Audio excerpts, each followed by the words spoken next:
Brought to you by TechnoSpark 20 series smartphones.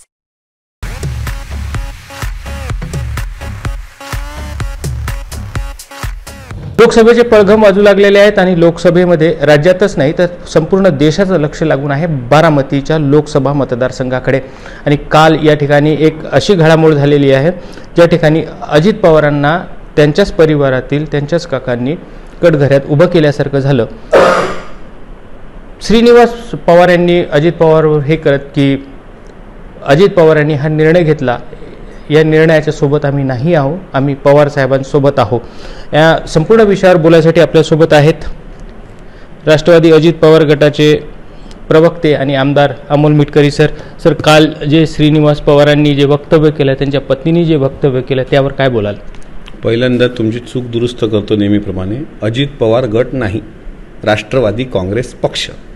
Rashtrawadi Congress पक्षाच्या अधिकृत उमेदवार घोषित व्हायचे जरी सुनेत्रा वहिनी राहिल्या असतील तर चंद्रकांत दादांनी काल समन्वय समितीची एक बैठक घेतली बारामतीमध्ये, त्यावर शिक्कामोर्तब झाल्यासारखं आहे की सुनेत्रा वहिनी पवार ह्याच बारामती लोकसभा राष्ट्रवादी काँग्रेस पक्षाच्या घड्याळ निशाणीवर लढून येतील किंवा निवडणूक लढतील। आणि त्या अनुषंगाने काटेवाडी येथे 10-20 लोकांच्या उपस्थितीमध्ये त्यांचे ज्येष्ठ बंधू श्रीनिवास पवार साहेब आणि त्यांच्या धर्मपत्नी असं त्यांचं कौटुंबिक लोक दोन त्या ठिकाणी अजितदादांचे होते। त्यामुळे ऑफ द रेकॉर्ड त्यांनी जरी तिथे भाष्य केलं असेल तरी ते सगळं त्यांचं बोलणं हे मीडियामध्ये आज प्रसारित झालेलं आहे।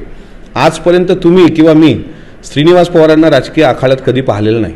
ते आत्ताच नेमके का आले? ते आलेत की त्यांना आणलं गेलंय? कोण याच्या मागे मास्टर माइंड आहे? सख्खा भाऊच समोर उभं करून कोणाला वाटत असेल की अजितदादाला घेरता येईल तर हा त्यांचा चक्क भ्रम आहे आणि हा भ्रमाचा भोपळा फुटल्याशिवाय राहणार नाही। काही दिवसांपूर्वी अजितदादांनी बारामती लोकसभेच्या रणशिंग फुंकण्यापूर्वी सांगितलं होतं की कदाचित ते वेळेवर इमोशनल करतील। म्हणजे तुम्ही सुप्रियाताईंची भाषणं आहे का, मोठ्या साहेबांची भाषणं आहे का, इमोशनल करतील, इमोशनल होऊ शकतो। आता राजेंद्र पवार उतरलेत, युगेंद्र पवार उतरलेत, रोहित तर ते सुरतपासून आहेत।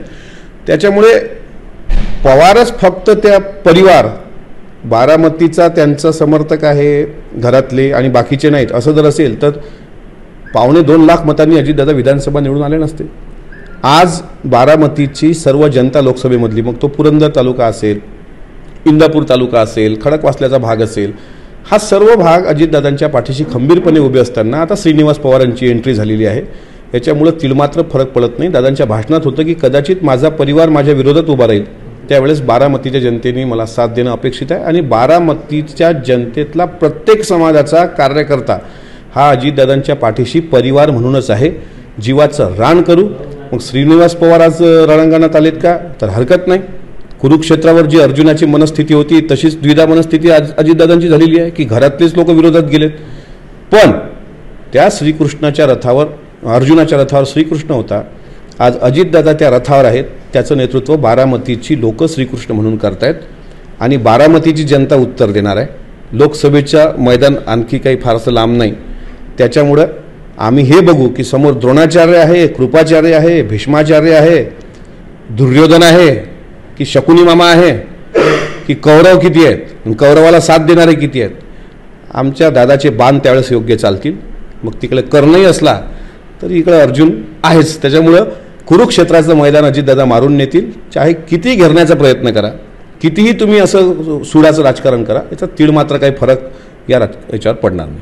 काल श्रीनिवास पाटलांच्या पत्नींनी सुद्धा हा विचार केला की एक वक्तव्य केलं आहे की या संपूर्ण प्रकरणामध्ये अजितदादांनी जे वक्तव्य केलं आहे की मला पुढे जाऊ दिलं नाही, मला काही दिलं नाही, पण यावर त्यांनी एक भावनिक प्रश्न लोकांना केला आहेत की असं विचारणं म्हणजे आईवडिलांना विचारण्यासारखं झालं। आणि श्रीनिवास पाटलांनी एवढंच म्हटलेलं आहे की शेती करायला दिली म्हणून शेताचे मालक तुम्ही होत नाही, यावर काय बोलाल?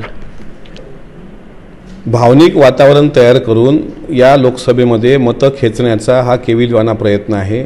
शेतीचा 7-12 वडिलाच्या नावावर असला तरी वायती मात्र मुलाला करावी लागते आणि मुलगा सुद्धा शेतीत राबणारा असावा, कष्ट करणारा असावा। अजितदादांना त्यांनी पदं दिली, संधी दिली, हे जरी बरोबर असलं पण जिथं जिथं संधी मिळाली तिथं सोनं करत गेले ना।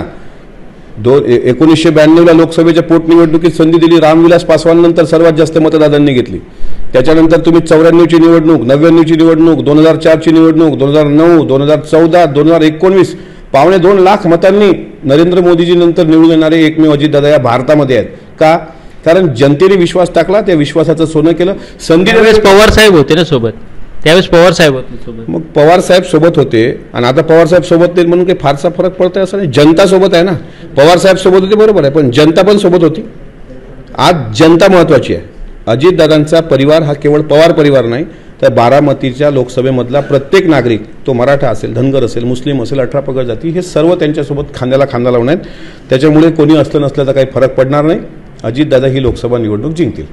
तर परिवार असो की अजित पवार साहेबांची बारामतीचा जो मतदारसंघ आहे त्या परिवारातली लोक असो, अजित पवारच्या विरोधात असं भावनिक वातावरण निर्माण करून जे पवार कुटुंब किंवा जे श्रीनिवास पाटील हे करू पाहतात ते कदापिही त्यांना शक्य होणार नाही. आणि म्हणूनच या संपूर्ण विषयी अमोल मिटकरनी एवढंच सांगितलं की कर्तृत्ववान जर मुलगा असला तर त्याला निवडून देणारी जनता ही बारामतीचीच असेल. धनंजय साबळे, मुंबई तक, अकोला.